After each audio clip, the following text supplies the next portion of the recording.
आज सकाळ सकाळी दोन्ही लेकींसाठी आहोंचा भलताच ओरडा खाल्लेला आहे का ते सांगते तुम्हाला. त्या अगोदर मस्त अशी देवपूजा वगैरे करून झाली होती. देवपूजा करून झाली की पहिलंच काम असतं की पेटपूजेचं, कारण सुट्ट्या आहेत म्हटलं की सकाळ सकाळी जेवायला लागतं. मस्त डाळ कांद्याची भाजी बनवून घेतली होती आणि थोडंसं 2 पोळ्यांचं पुरण शिल्लक होतं, त्याच्या आज मस्त पुरणाच्या पोळ्या सुद्धा बनवून घेतल्या होत्या. तुम्ही काय भाजी बनवली होती जेवणात ते मला कमेंट करून नक्की सांगा. माझ्या दोन्ही लेकींना ना पुरणाची पोळी खूप आवडते, त्यामुळे म्हटलं पुरण ही संपून जाईल म्हणून पोळ्या बनवून घेतल्या आणि छान असं इथं डाळ कांदा सुद्धा बनवला होता.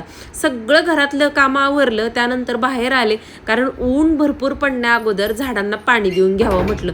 खूप झाडांना पाण्याची गरज होती आणि बघा झाडं जर तुमच्याकडे पण असतील ना तर शक्यतो संध्याकाळी 7च्या नंतर पाणी द्यायचं किंवा सकाळी 10च्या अगोदर सगळ्या झाडांना पाणी देऊन घ्यायचं, म्हणजे झाडांच्या मुळांना ना चटके बसत नाहीत आणि झाडं सुकत आणि करपत नाहीत. बऱ्याच जणांना ही छोटी बेसिक गोष्ट असते बरं का, पण माहिती नसतं, कारण उन्हाने माती पण ना भरपूर तापलेली असते आणि तापलेल्या मातीवरती आपण पाणी घातलं की त्याच्या मुळांना चटका बसतात. मग आता इथं 10च्या अगोदर माझं सगळं आवरून झालं होतं म्हणून पटकन बाहेर आले. म्हटलं दिवसभर झाडं खूप तापतील आणि आणखीन सुकून जातील म्हणून म्हटलं थोडंफार घरातली स्वच्छता राहिली होती डीप क्लिनिंगची ती नंतर करूया, पण अगोदर झाडांना पाणी देऊन घेऊया. झाडांमध्ये सकाळ सकाळी फिरलं ना खूप पॉझिटिव्ह एनर्जी वाटत असते आणि वेगवेगळ्या रंगाची फुलं बघितली ना तर खूप भारी वाटतं. आणि सकाळ सकाळी आहोंचा ओरडा याच गोष्टीसाठी खाल्ला होता की या दोघींना सुट्टी लागल्यापासून ना छोटी मोठी सारखी कामं लावत असते क्लिनिंगची. कट्ट्यावर चढ, इकडं चढ, तिकडं चढ, इथले कोपरे साफ कर, तिकडले कोपरे साफ कर. म्हणले तू सुट्टी काय त्यांना सुखाने खाऊन देऊ नको, सारखी घरातली कामं लावत असते. नाराज झाल्यामुळे माझा तर एक फायदा झाला, त्यांनी अगारोचा हा स्प्रिंग क्रबर मला मागवून दिलेला आहे. त्याच्यामध्ये ना हा मेन युनिट आहे, हा मोठा ब्रिसल ब्रश आहे, हा छोटा ब्रिसल ब्रश आहे, हा पॉइंटेड ब्रिसल ब्रश आहे आणि स्पॉन्ज ब्रश आहे. Fibre sponge brush, wool cloth brush असे ब्रश आहेत याच्यासोबत. आणि मॅप होल्डर, तसेच चार्जिंग पिन म्हणजे सी पेन आहे बरं का त्याची.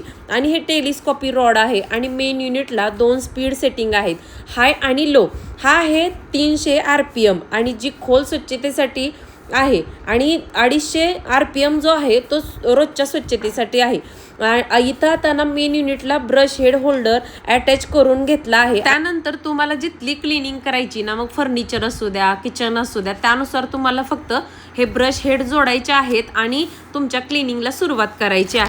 त्याच्यासोबत हा टेलिस्कोपी रोड आलाय ना, ह्याची तर हाईट खूप आहे. अगदी उभारून तुम्ही फरशी क्लीन करू शकता किंवा अगदी 10 फुटापर्यंतच्या हाईटच्या गोष्टी तुम्ही खाली उभारून सुद्धा स्वच्छ करू शकता. इथं बघा थोडं सुद्धा मला वाकायला लागत नाही. आणि या टेलिस्कोपी रोडला ना ऑन आणि ऑफ दिलेला आहे, त्यामुळे ज्यावेळेस तुम्ही हाईट वाढवता त्यावेळेस तिथं ऑफ केलं की ते बिलकुल हँडल हालत वगैरे नाही.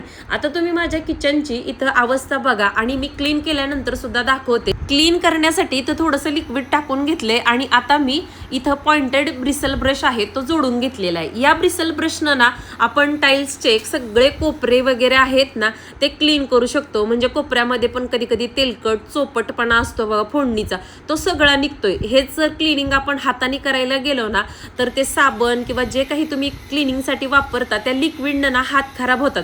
हा सगळ्यात मोठा या स्प्रिंग रबरचा फायदा आहे बरं का. आपल्या हाताला एलर्जी वगैरे होणार नाही डिटर्जंट ह्या वापरण्यानं. अगदी तुम्ही हे फक्त तुम्हाला ब्रिसल ब्रश जोडून घ्यायचे आणि पाहिजे तिथली क्लिनिंग करायची. आता बघा या खिडकीच्या वरती सुद्धा बऱ्याच वेळेस फोडणीची धूर वगैरे जाऊन बसतो, तेलकटपणा. मी अगदी खाली उभारून सुद्धा या मस्त असं ब्रिसल ब्रशच्या वापराने ना पॉइंटेड क्लिनिंग करून घेते. कोपरे सुद्धा क्लीन निघतात. बाथरूममध्ये पण आपल्या टाईल्स असतात ना त्या सुद्धा तुम्ही कोपरे काने या पॉइंटेड ब्रिसल ब्रशनं ना क्लीन करून घेऊ शकता. शेवटी मी तुम्हाला दाखवणारच आहे हे किती प्रोडक्ट उपयोगी आहे. इथं आता हा सगळ्यात मोठा ब्रिसल ब्रश मी लावून घेतलेला आहे आणि बघा इथं गॅसची शेगडी आहे, तिथं वरती ना फोडणीचा तेलकटपणाचे डाग असतात आणि हे घासण्यासाठी ना मला खूप ताकद लावायला लागायची. आता तसं होणार नाही बघा. यानं फ्लॅट सरफेस सुद्धा घासू शकतो आणि माझी जी किचनची टाईल आहे ना ती थोडी खडबडीत आहे, त्यामुळे सांदी घासण्यासाठी जो प्रेशर लावावा लागत होता ना तो आता मला लावावा लागत नाही. आता मी इथं छोटा ब्रिसल ब्रश लावलाय. यानं ना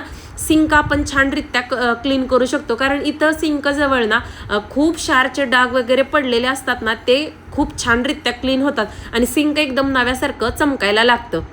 इथं तुम्ही आता बघू शकता हा फायबर स्पॉन्ज ब्रश आहे ना, तो लावून घेतलेला आहे. यानं ना आपल्या गॅस शेगडीवरचे किंवा फरशीवरचे तेलकट जे चोपट डाग आहेत ना, ते खूप छान निघतात. आणि माझी शेगडी जी आहे ना गॅसची, एकदम नव्यासारखी, यामुळे चकचकाय लागली होती. सगळं क्लीन केल्यानंतर ना असं वाटत होतं की नवीनच सगळा संसार या किचनमध्ये आणून लावलाय का काय.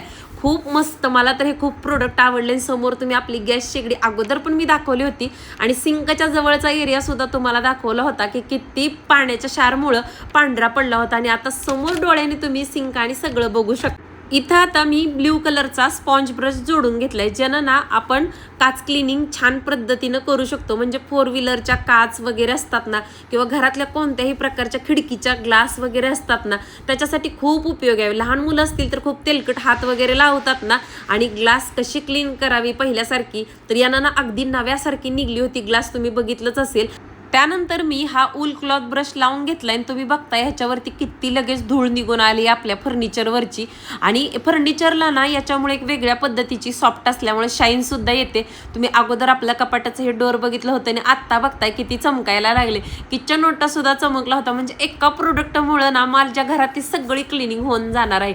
इथं मी आता सगळ्यात मोठा ब्रिसल ब्रश लावलाय आणि तुम्ही हाईट सुद्धा बघू शकता. अगदी वरती म्हणजे 12 फुटाच्या स्लॅबपर्यंत ह्याची हाईट पोचते. आणि बऱ्याच जणांना बघा कमरेचे त्रास असतात, मणक्याचे त्रास असतात, गुडघ्याचे त्रास असतात, त्यामुळे ते वाकून क्लिनिंग करू शकत नाही. तर तुम्ही या मोठ्या ब्रिसल ब्रशनं ना किंवा स्पॉन्ज ब्रश जोडून ना फरशी क्लीन करू शकता, फरशीवरचे डाग काढू शकता. किंवा स्पॉन्ज ब्रशमुळे ना हे डाग सुद्धा तुम्ही अगदी उभारूनच पुसून घेऊ शकता. आणि इथं बघा हे मस्त असं टेलिस्कोपी रॉड असल्यामुळं खूप फायदा होतो. आणि हे सगळ्यात महत्त्वाचं म्हणजे मेन हेड सोडून आपण सगळे ब्रश आहे ना उत्तम क्लीन करू शकतो. इथं सगळे धुतलेत बघा, मिनिटात स्वच्छ झाले. त्यानंतर ना त्याच्या सोबत ना हा मॅप होल्डर येतो, त्याला ना डबल स्टिक आहे, ज्यानं आपण छोट्या कुठल्या तरी कोपऱ्यात ना ह्याला हँग करून अडकवून ठेवू शकतो. म्हणजे जागाही जास्त आटत नाही आणि आपलं जे आहे सगळं ते एका जागी व्यवस्थित राहतं आणि गडबडीच्या वेळेस सापडतं सुद्धा. आणि त्यानंतर ना मेन जे हेड आहे ते मी चार्जिंगला लावून घेणार आहे. एकदा काय याला 3 तास चार्जिंग केलं की 90 मिनिटं आपण कंटिन्यू वापरू शकतो. तुम्हाला प्रोडक्ट हवं असेल तर डिस्क्रिप्शनमध्ये लिंक देते, जाऊन नक्की घ्या.